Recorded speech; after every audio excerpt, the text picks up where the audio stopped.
স্বামীর জামিনে স্ত্রীর ক্ষোভ, বিচারকের সামনে স্ত্রীর বিষ পান। কিছু বুঝতে পেরেছেন? স্বামীর নামে স্ত্রী মামলা করেছে যে কোনো কারণ অথবা যে কোনো বিবাদের কারণে। মামলা করার পরে স্বামী ওই মামলা থেকে জামিন পেয়েছে। জামিন পাওয়ার কারণে স্ত্রী কি করেছে? বিচারকের সামনে বিষ পান করেছে। হ্যাঁ, ওই স্বামীর ভুল ত্রুটি আছে, কারণ কি সে আগে বিবাহ করেছে, তার বাচ্চা কাচ্চা আছে, তারপরে এই মহিলাকে বিবাহ করেছেন, এই মেয়েকে বিবাহ করেছেন। বোন, আপনি যে বিবাহ বসছেন, আপনি যে তার সাথে রিলেশন করে বিবাহ বসছেন অথবা যেভাবে বিবাহ, আগে তার খোঁজ খবর নিয়ে নেবেন না, তারপরেই তো আপনি তার সাথে বিবাহ বন্ধনে আবদ্ধ হবেন। এখন সে আপনাকে বিবাহ করেছে, আপনি মামলা করেছেন তার আগে স্ত্রী সন্তান থাকার কারণে।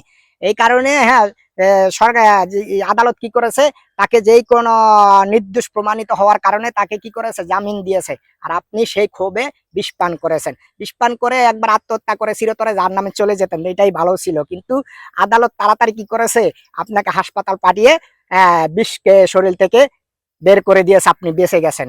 আত্মহত্যা করা মহাপাপ। আপনার স্বামী যদি কোনো অপরাধ করে থাকে, সেটার জন্য আইন আছে, অথবা দুইজনে হ্যাঁ যদি সমাধান করা সম্ভব, সমাধান করে ফেলবেন।